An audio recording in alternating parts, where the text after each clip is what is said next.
चलो सब सीधे बैठेंगे, कमर सीधी, गर्दन सीधी, हाथ की हथेली साइड में, दंडासन, दोनों पैर सीधे करेंगे। पश्चिमोत्तानासन, श्वास भरते हुए हाथ ऊपर,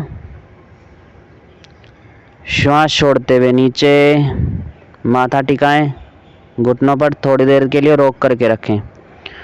एक बार फिर से करें, श्वास भरते हुए ऊपर, श्वास छोड़ते हुए नीचे, फिर से टिकाएं, माथा टच होना चाहिए, वापस हाथ साइड से नीचे। ये हुआ हमारा पश्चिमोत्तानासन। अगला अभ्यास करेंगे हम आर्धोष्टासन। तो आर्धोष्टासन के लिए करें, दोनों घुटने मोड़ लें और वज्रासन में बैठ जाएंगे। दोनों हाथ घुटनों पे और कमर सीधी। ये अभ्यास खाना खाने के तुरंत बाद किया जा सकता है, और अभ्यास नहीं किए जाते खाना खाने के बाद। तो इसमें थोड़ा सा घुटनों पे थोड़ा जोर देंगे अगर हाथ की हथेली से, तो आपके पाचन तंत्र पर असर पड़ता है। आप कमर झुका के रखेंगे तो कोई ख़ास इतना असर नहीं पड़ेगा।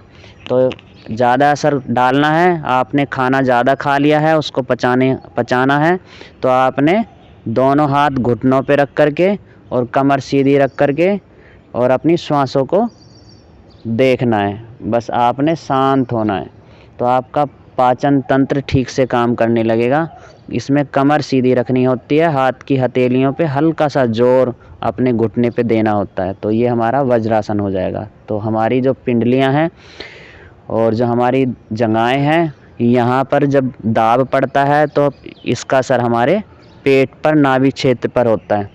तो उसकी वजह से भी हमारा पाचन तंत्र ठीक रहता है। जिनको गैस की, कब्ज की, अपच की समस्या है, खाना खाने के बाद बार बार वो टॉयलेट में भागते हैं, उन सब के लिए भी अभ्यास कारगर है। तो ये हुआ हमारा वज्रासन। अगला अभ्यास करेंगे हम अर्धउष्टासन।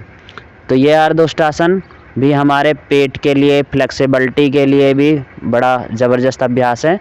तो करें, दोनों घुटनों पे खड़े हो जाएंगे, दोनों हाथ की हथेली हिप्स पे टिका लेंगे और श्वास भरें, धीरे से पीछे की तरफ जाएंगे। इस अभ्यास से भी हमारा पेट ठीक रहता है। जिनको बार बार नाभि खिसक जाती है वो नाभि ठीक रहती है। जो खाना, जिनको अपच की समस्या है, वोमिटिंग की समस्या है, बार बार उनको लगता है खाना खाने के बाद उल्टी जैसी आ रही है, तो बार बार इन अभ्यासों को करेंगे तो उसमें भी लाभ मिलेगा। तो करें अर्धउष्टासन, पीछे जाएं, करो, वापिस एक बार फिर से श्वास भरें, धीरे से पीछे की तरफ जाएंगे, श्वास भरें, पीछे जाएं, थोड़ी देर होल्ड किया करो अपनी बॉडी को, वापिस एक बार फिर से करना है, श्वास भरें, धीरे से पीछे की तरफ जाएंगे और होल्ड करें अपनी बॉडी को, थोड़ी देर रोक करके रखना है, अपने आप को देखना है, वापिस। ये हुआ हमारा अर्धउष्टासन। तो बैठ जाएं इसमें, एक बार कुछ क्षणों के लिए बैठें, फिर दोहराएंगे इस अभ्यास को। अब की बार पूर्ण उष्टासन करना है। तो कैसे करेंगे, बिल्कुल उसी तरीके से करना है। दोनों घुटनों पे खड़े हो जाएं, दोनों हाथ की हथेली अब आगे रहेंगी। अब की बार अब दाएं हाथ को, सीधे हाथ को ऊपर उठाना है और सीधे पैर पे लेकर के जाना है, उसकी एड़ी पर टिका दें। अब दूसरे हाथ को ऊपर उठाएं और श्वासों के साथ पीछे ले जाएं बॉडी को। तो अब आपने थोड़ी देर यहाँ पर भी होल्ड करना है, रोक के रखना अपनी बॉडी को। जिनसे बैलेंस नहीं बन रहा वो अपने घुटनों को खोल लें, लेकिन पूरा फोल्ड करें। वापस आ जाएंगे, फिर से दोनों हाथ की हथेली आगे ही रहेंगी आपकी। अब आपने इसी तरीके से करना है जो अभी आपने किया है पूर्णोष्टासन। तो अब इसमें बस एक कोशिश करनी है, दोनों हाथ से अपनी एड़ी को पकड़ना है और आगे की तरफ खींचना है।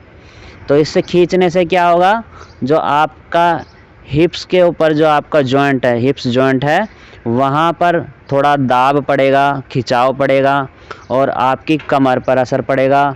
और पेट पर असर पड़ेगा। तो बार बार आप इस अभ्यास को करेंगे तो आपके मांसपेशियों में लचीलापन आ जाएगा, रीढ़ की हड्डी आपकी लचीली होगी। बच्चों के लिए बहुत खास करके अभ्यास है। जो बच्चे इस अभ्यास को करते हैं और इसके साथ चक्रासन करते हैं तो उनकी हाइट बढ़ती है। तो हाइट कैसे बढ़ती है? रीढ़ की हड्डी, मेरुदंड वाला भाग आपका अगर लचीला है, उसमें कोई किसी भी तरह का अवरोध नहीं है, आपकी जो रीढ़ की हड्डी है, जो उसके मनके हैं वो ठीक ठाक से काम कर रहे हैं, उसके अंदर ऊर्जा ठीक से काम कर रही है, तो आपकी हाइट कोई नहीं रोक सकता, हाइट बढ़ेगी। अगर वो उसमें किसी तरह का विकार आ गया तो आपकी हाइट रुक सकती है। तो हमारा बॉडी के अंदर सबसे पहला हमारा जो कमर की जो रीढ़ की हड्डी है उसमें लचीलापन आना बहुत ज़रूरी है। तो करें, एक बार फिर से करें और करके देखें, महसूस किया करें अभ्यास को। दोनों हाथ पहुँचाएँ पीछे और एड़ी को पकड़ें और श्वासों के साथ, जिसने देर तक अभ्यास को करना है तो अपनी श्वासें जारी रखे, जिसने 15-20 सेकंड तक करना है तो वो अपने 15-20 सेकंड तक श्वासों को भी रोक सकता है। तो एड़ी पकड़ें और धीरे से आगे की तरफ खींचने की कोशिश करें, पूरी हथेली टिका लें और खींचें आगे की तरफ। बहुत अच्छे। वापस विराम, बैठ जाएंगे और अब करेंगे यहीं से शशक आसन। श्वास भरते हुए दोनों हाथ ऊपर, श्वास छोड़ते हुए नीचे, माथा ज़मीन पे टच करें।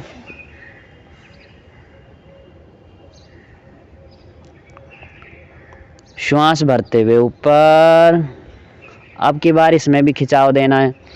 श्वास छोड़ते हुए आगे की तरफ और हथेलियों को टिका दें आगे की तरफ और खींचे हाथ को और ठोड़ी टिकाएं। अब की बार वज्रासन, घुटने खोल के नहीं करना। ये जब आप उष्टासन कर रहे हैं ना तो आपको एक साथ एक रूपता में ही अभ्यास को करना है। इसमें ध्यान ये देना है आपके हिप्स ऊपर ना उठें, हिप्स ऊपर ना उठें। खुशी, एड़ी पे बैठ करके करना बाबू।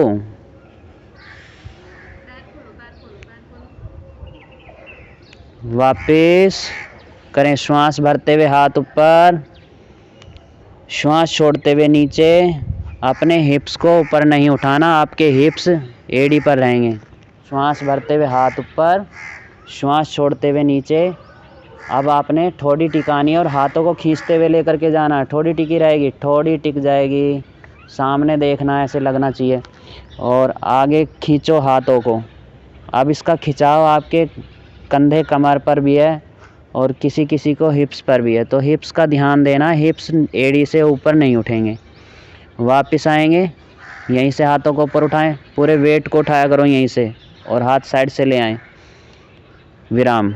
ये हुआ हमारा शशकासन। तो अब हम करेंगे खड़े होकर के चक्रासन। खड़े हो जाएंगे, पहले अर्ध चक्रासन करना है और फिर पूर्ण चक्रासन करना है। तो दोनों हाथ की हथेली पीछे टिकाएं और अंगूठे आपके रीढ़ की हड्डी की तरफ रहेंगे। तो दोनों हाथ के अंगूठे रीढ़ की हड्डी के, आपके दोनों अंगूठे के बीच में, और श्वास भरें, धीरे से पीछे की तरफ जाएंगे श्वास भरते हुए और वापस आना। आपने पूरा ट्विस्ट करना अपने आप को, जितना कर सकते उतना करें और फिर उसके बाद वापस आना है। करके देखें, एक बार कोशिश करें। आप मूवमेंट तो करो, इतनी तो मूवमेंट कर सकते हो पीछे लगा करके। वापस एक बार फिर से करें। ये अर्ध चक्रासन है। तो अर्ध चक्रासन तो हर कोई कर सकता है। जिनको कमर में दर्द हो रहा है तो उनके लिए भी बड़ा लाभकारी है। तो कमर दर्द कभी नहीं होगा। अगर कमर में दर्द कभी होने वाला भी है तो उस भविष्य में वो भी नहीं होगा। करके देखें, एक बार फिर से करें। श्वास भरें, पीछे जाएं, पूरा ट्विस्ट करें, वापस। अब करें पूर्ण चक्रासन। अब जो हाथ आपका बहुत ज़्यादा लूज है आप उसको ऊपर उठाएं और उसको पीछे लेके जाएं। इसमें आदत डालनी है। जब आप इसमें मूवमेंट करते हो ना तो मूवमेंट में आपके हाथ पीछे तक जाने चाहिए। दोनों हाथ बारी बारी से जाएं और जो हाथ पीछे ज़्यादा जाता है, जो ज़्यादा फ्लेक्सिबल है, उसको आपने पहले गिराना है। फिर दूसरा हाथ तुरंत जैसे ही गिरेगा दूसरा हाथ तुरंत जाना। करें एक बार फिर से पूर्ण चक्रासन करेंगे।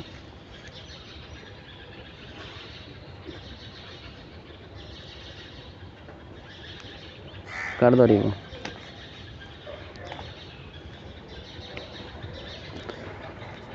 वापिस चलो, ये हुआ हमारा पूर्ण चक्रासन। अब हमने इसका विपरीत जरूर करना है, तो विपरीत कौन सा अभ्यास है? पाद हस्तासन। तो करें, श्वास भरते हुए हाथ ऊपर, श्वास छोड़ते हुए नीचे, माथा टिका लें, पिंडली पकड़ लें या पैर के पंजे पकड़ लें, माथा ज़रूर टच करें, घुटने मोड़ के नहीं रखना, घुटने सीधे रखना। श्वास भरते हुए ऊपर, हाथ साइड से नीचे। ये हुआ हमारे बैठ करके कुछ खड़े होकर के अभ्यास थे। तो बाकी अभ्यास कल करेंगे, और जिसने अभी कुछ करना है थोड़ा सा कर लें अपनी एडवांस, उसके बाद फिर हमने शांति पाठ करना है। ठीक है।